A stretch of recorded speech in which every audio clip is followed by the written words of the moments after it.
Well, why don't you speak to us about how it was last weekend in Marin and what you experienced at the Bioneers Conference?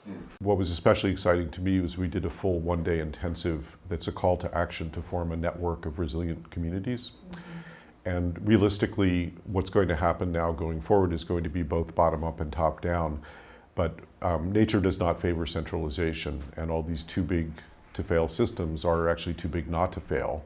And we can count on them failing, ongoing.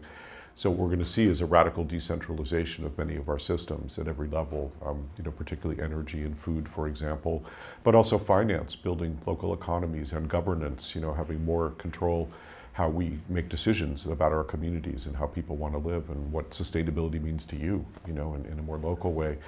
And what I had discovered was that after many years of having the privilege of this kind of eagle's eye view of scanning, a kind of a star search across the landscape of who's doing what, we've been highlighting a lot of the leading models and projects of people who are actually doing this community resilience work on the ground.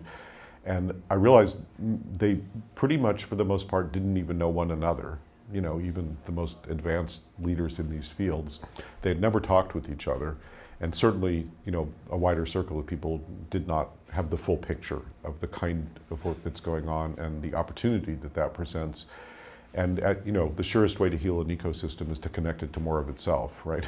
So basically, the idea was to try to bring a lot of these leading models together with each other and then bring a wider circle of people in who really want to move in these directions. And so that was quite extraordinary. And one of the big insights that came up, because there's a whole body of knowledge now that's being built around something called global action networks.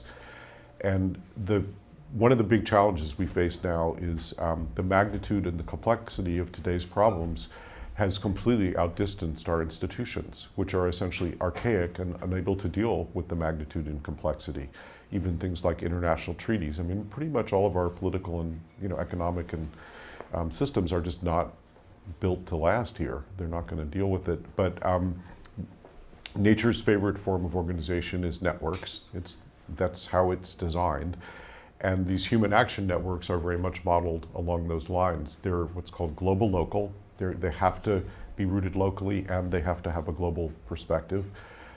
They're based on relationships, very close relationships. They're multidisciplinary. You have to bring all the players, all the stakeholders to the table. And they're not about command and control. They're really about presenting a systems view where, as a player in that system, what you really want is to have influence, not control. Rising to the surface.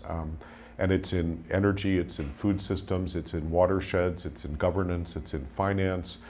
So that was one of our big agendas at the 2012 conference, was to start to bring all those players to the table and see what happened.